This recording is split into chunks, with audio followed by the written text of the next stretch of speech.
সালাম আলাইকুম ভাই। ভাই কিরম আছুন? বালাই এগুলা কি গাছ কি রে খাওয়াবান? গরুরে গরু খাওয়াবেন না? গাছগুলা খাওয়াইলে গরু কি তাজা হয়? দাদা কথা তো অনেক মোটা তাজা হয়। অনেক হ্যাঁ আপনার গরু কয়টা রে ভাই? গরু 5-6টা আছে। 5-6টা আছে না? হ্যাঁ। আপনার কষ্ট হয় না এটা? কষ্ট তো বই কষ্ট হবে না? তাহলে আপনার এরকম কষ্ট হলে আপনার গরু ফাইলেই দেবেন। ফাইলেই দাম দর্শক বন্ধুরা আপনার যা যেখান থেকে দেখছেন এই যে গরুর খাবারটা সেইভাবে সংগ্রহ করে এগুলো দেখানোর চেষ্টা করছি। দেখছেন সে দেশি গরু পালন করে পুষ্টি সমৃদ্ধ খাবারের জন্য সেই এইরকম কাজগুলো করে একটু দাঁড়ায় না।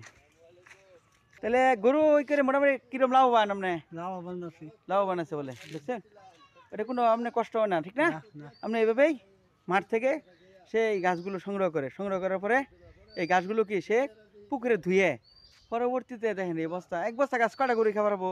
4-5টা 4-5টা করে খাবো না? হ্যাঁ মোটামুটি দেখুন এই কৃষক ভাই এইভাবে সে গরু পালার চেষ্টা করে। দর্শক বন্ধুরা আপনারা যে যেখান থেকে দেখছেন আমি দেখানোর জন্য চেষ্টা করছি। কৃষক বন্ধু যাচ্ছে পাখির কিছু শব্দ সেটা দেখানোর চেষ্টা করছে, গরুর খাবার নিয়ে যাচ্ছে, অনেকটা ভালো লাগছে। আপনারা সকলেই ভালো থাকুন, সুস্থ থাকুন।